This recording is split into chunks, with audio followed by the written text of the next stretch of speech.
I'm so excited. I get to interview one of my most favorite people. Her name is Rebecca, and she lives in Europe. She could do algebra at age 6, and she wasn't diagnosed with autism until 14. If you're wondering if your child may be autistic, then we have a free guide just for you. You can click the link in the description below to check that out. And I'm excited to share with you the highlights of this interview with Rebecca. By the time I was 6, I knew basic algebra. I'm able to memorize things really quickly, and I'm able to learn new material really quickly. So I would get home and I would basically recite to my mom what was said in class, almost word for word. I remember specifically one afternoon, I went up to my Italian teacher and I went, I think there's a problem because I don't know how to talk to people. Like, it's not that I don't want to, I don't know. But in my mind, it made no sense. Like, she's teaching wrong stuff to the class. Why should I let that happen? That is such a train wreck. This is gonna start bad and it's gonna end even worse. Oh, I'm great. just put that out lay it there. on me. Just tell me. I'm so excited to have Rebecca here. She is one of my autistic friends. She grew up in Italy and now she lives in Switzerland. And she actually brought this topic to me. Rebecca felt that this topic that we will be discussing today is not represented very well or very often. And so I'm excited to get her personal experience and firsthand knowledge and stories about this topic, which is about giftedness and autism. So, Rebecca, thank you for being here. You're welcome. I'm very excited to talk to you today. So, my first question is it's a very broad question. So, I'm warning broad questions are difficult. Can you share your journey with autism and giftedness? Is there one experience that you could possibly share? So I think in general, the thing that is the most important is the fact that I was gifted was noticed really, really early on. Like, I must have been about 2 or 3 years old when I learned to read. And so I would be at the supermarket and I would be pointing at the signs in the supermarket and reading them out loud. And that was the first thing. And then by the age of 4, I could write both in capital style and in cursive, like the old school cursive. I could also do like basic maths, so like plus, minus, times, and division. I could do all of those.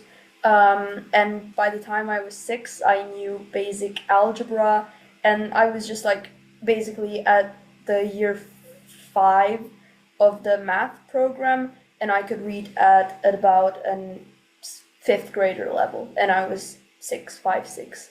Um, and that was the thing that was really noticed early on. And unfortunately, in Italy, there aren't any special programs where in a school you go to normal school and then you have a special program. There's only special schools. But my parents decided against that because they wanted me to develop socially in an environment with other people who were not necessarily gifted. So I grew up in basically mainstream school, and then we moved to Switzerland when I was 13, and there I was soon after diagnosed with autism. And here in Switzerland, there are schools that are either specifically for kids with disabilities, specifically for kids that are gifted, or a hybrid of both. And I'm in a school that is a hybrid of both. So I get leniency on being there physically. I can learn at my own speed, so there's no actual uh, teaching going on. We have iPads, but at the same time, the anxiety side of the autism is taken into consideration. So if I don't show up at school, there's much more leniency than in a mainstream school, for example.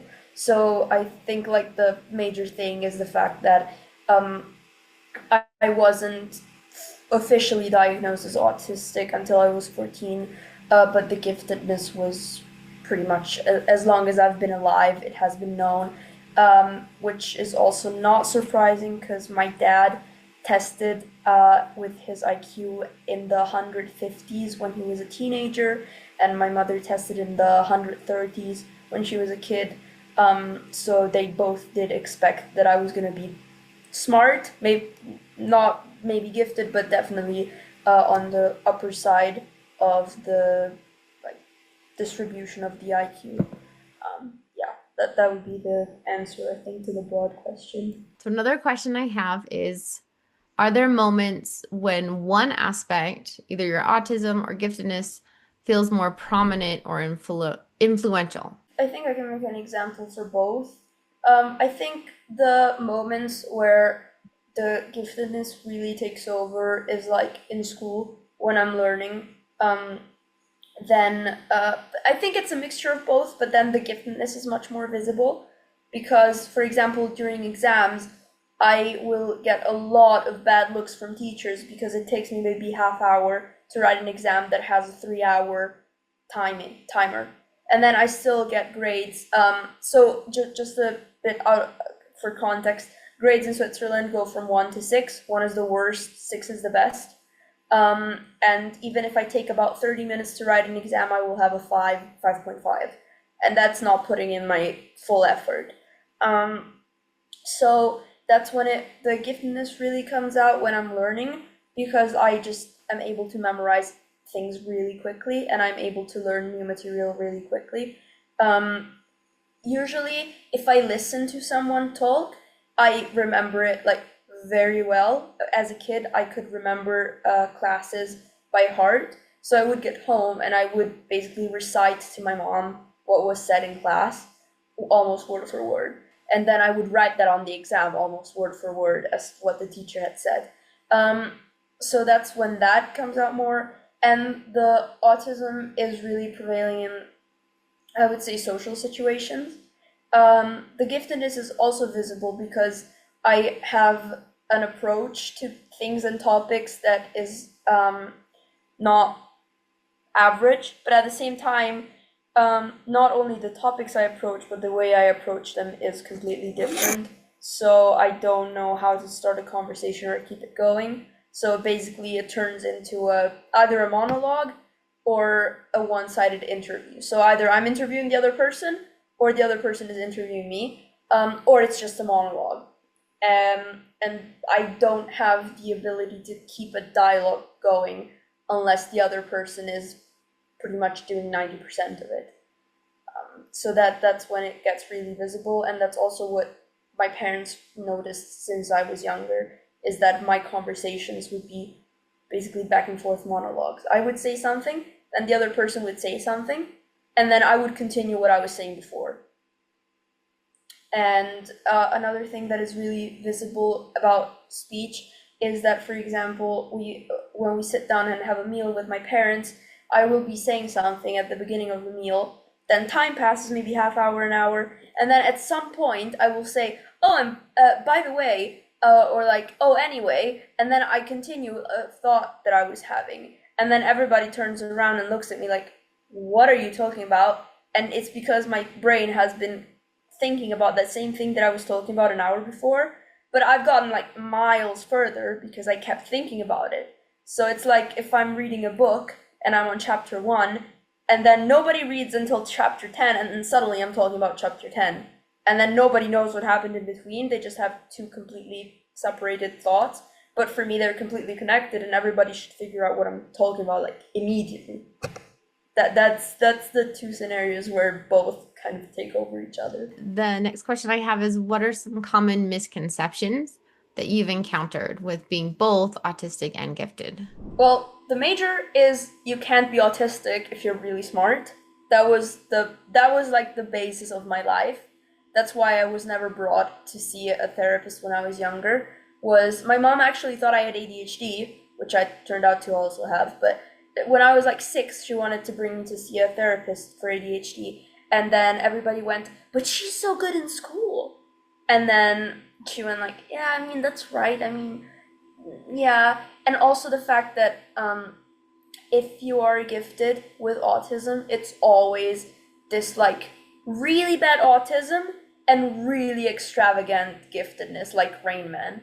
There's like people don't really see a nuance in there. And I mean, it's true that sometimes it does happen that way. And usually autistic people are good at being at both ends of the spectrum. So it's usually very black and white. But it's also true that in my case, it's sort of like somewhere in the middle for both.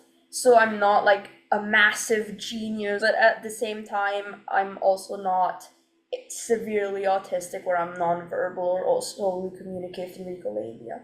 I think that's the biggest two. And then also the fact that giftedness erases autism. So like you can be both, but the giftedness solves all your problems. So as long as you're gifted, it doesn't matter that you're autistic because you're gifted. That was something that was told to me a lot throughout my life after I was diagnosed. Well, but you're so smart, you're gonna figure it out. And like, yes, I'm very sure that the fact that I'm gifted has helped me, because if I didn't have my IQ, I would most likely not be living where I'm living, and I would most likely have to be in a residential facility with like round the clock care, because the thing that saves me during the day is the fact that I am smart. But at the same time, it does not just erase autism. So you can't really think your way through life the whole time, especially when it comes to social interactions or emotions. That just doesn't really work. And I tried for a long time, but it just doesn't work. And it helps. It definitely helps because I'm I've by now identified patterns in what people say, so I can sort of figure out like the baseline, but it doesn't really solve the unique situations that happen. So that's I think the one that is the worst actually, because if somebody says, well, you can't be gifted and autistic, you can prove them wrong by literally being that. And if somebody says, well, you can only be severely autistic and greatly gifted, I can also disprove that just by existing. But if somebody says, well, giftedness can just like solve all your problems, well, maybe it appears like that. There's not really like proof I can give that it's not true, because one would have to like actively get to know me, and most people that say that don't actively get to know me. Yeah, that makes sense. One thing that I'm impressed with you is how many times you've used idioms. I feel like that's very unique for an What autistic are person. idioms? What are so an idiom is it's a saying that literally doesn't make sense, but it has a metaphoric meaning. And it's a saying that you probably heard a lot, like it's raining cats and dogs. Obviously, there's not cats, so Well, when I was I- little, I used to believe them. I used to believe them like to the letter, and even now, I use them because I grew up with them. So, like that makes sense. In Italy, there's a really big usage of them. So it's like I grew up mostly with idioms, sarcasm, irony. So I was like introduced to it very, very early. Okay, so the next question I have is more about education and getting support. Reflecting on your educational experiences, how well did your schools accommodate your dual exceptionalities? That is such a train wreck. This is gonna start bad and it's gonna end even worse. Oh, I'm just great. gonna Just put that just out lay it there. on me. Just tell me. Okay, so in preschool, it was horrific, like terrible. I was not challenged at all. Like I was like, the teachers were nice, but I was just so bored. I would just stand up and go somewhere else. Like I would just completely leave the whole thing. Primary school got even worse, meaning I would just like stand up from my desk, walk around the classroom like in loops, and I would just like not, because I was like 10 seconds and I was done. And the teachers would like be like, Rebecca, sit down. And nobody was trying to challenge me to do more challenging work. So I was basically a kid that had nothing to do, didn't know how to interact, and didn't know how to be by herself. So I was pretty much a ticking time bomb in every single class, which would end up with me eventually like freaking out in the middle of class and starting doing some really weird stuff like barking or like running around. There was an episode where I started running in the corridors, yelling, I'm a lion, and we're running in the savannah because there were trees on the corridor, on the like walls painted. And I remember that was the only way that I could get some sort of energy out, because everybody else was using all their energy on their schoolwork. But for me, the schoolwork was actually fun. So I would like do it as a hobby for like 3 minutes, then I'd be done. And the way that the teachers solved that was by making me tutor other kids, which really backfired because The other kids would not figure out what I was trying to say because I was explaining it like a 6-year-old that knew everything as a 10-year-old to another 6-year-old that didn't know what they were doing. So I didn't know how to explain it to them in terms they could understand. I was like, just do it this way. Like, just do it. You know, how do I explain addition to you? It was so intuitive to me that I didn't know how to explain it. And again, like right now I could, but at 6 years old, I just knew how to do it. And so the other kids would freak out at me. I would freak out at the other kids. Nobody would get their work done, and it was a total mess. Eventually, though, they did find a solution, which was to get me to help the other autistic kid. They didn't know I had autism, but I would work really, really well with the autistic kid. So eventually, I was basically his private tutor at some point. So they would say, Rebecca, are you done with your work? Yeah, then help him, please. And I would just spend hours, and he was actually really good to help because he was also really, really smart, I would say. And he was trying to really understand, and he would understand the concepts that I was saying. But it was also challenging for me because I would have to find a way to solve the issue that he couldn't pay attention. So he would fidget a lot with the pens. And I had to come up with a strategy to solve that issue. So it was a lot of like problem solving. And at the same time, there was like respect. So he respected me for trying to help him and see him as a person rather than just a nuisance as everyone else.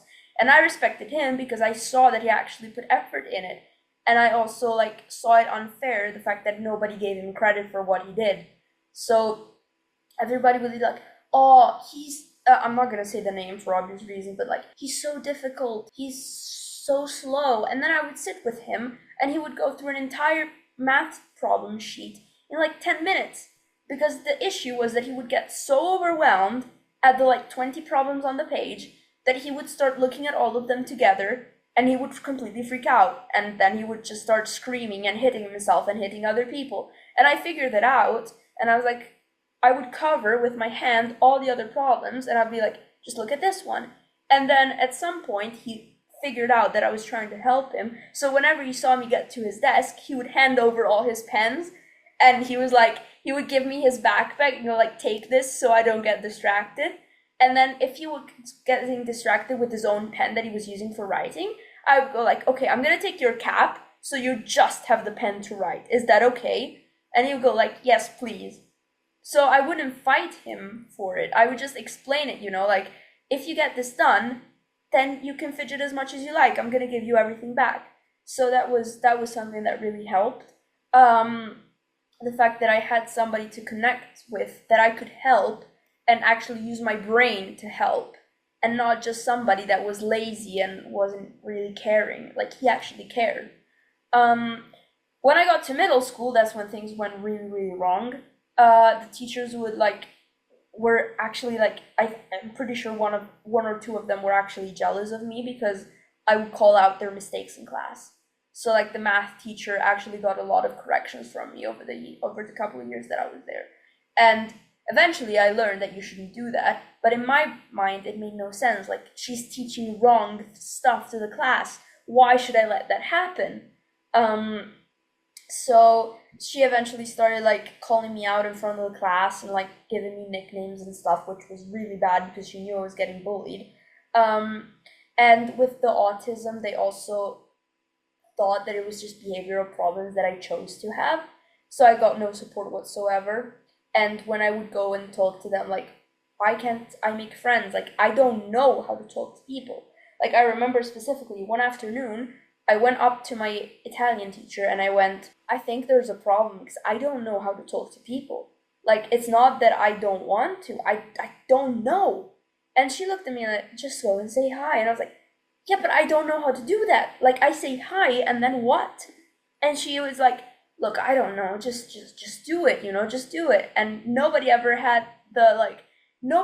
thought there's something wrong here, even though I did explicitly say, I don't know how to do this. Like, that should have raised a number of flags, the fact that a 12-year-old didn't know how to speak to people.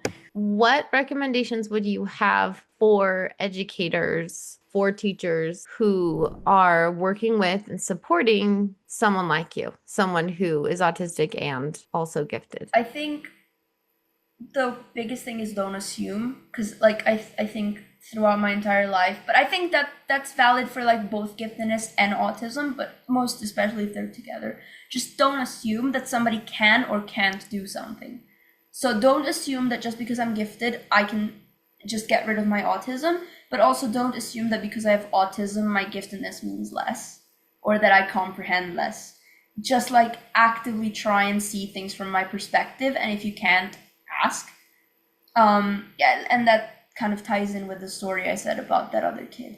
Like, just really like ask, because it could be that a kid is really smart but can't do it because maybe they're overstimulated, or I would like give up on my work because I was so bored that for me doing some addition exercises was just not worth it. I was just so bored that it was not worth it writing down for 10 minutes on a piece of paper. So it could really be that there's a kid in your class that is really smart, like really, really smart, but they seem like they're terrible in school because they're just either overstimulated from the social environment or understimulated from the academic environment. Because, I mean, a main thing with autism is the issues communicating. So I remember I would have never been able to tell someone, well, I'm not doing it because it's boring and I don't feel challenged enough. I would just kick off and start bothering people. So like that's the thing. But if somebody had asked me, then I would have probably been able to tell. So I think that's the thing. There's this thing on Instagram going around, which is like a saying, get curious, not furious, which I think is really good. Like if something is upsetting you, first like question why it is happening rather than immediately go like, oh, you're doing that and that's so terrible and whatever. Yeah, that makes sense. Instead of just reacting, asking why Yeah. something's happening for sure. Okay, thanks so much. Bye. Have a good night. Bye. Here's 12 signs of autism in girls, and here's our autism playlist. And remember, if you have an autistic child, you're in good company.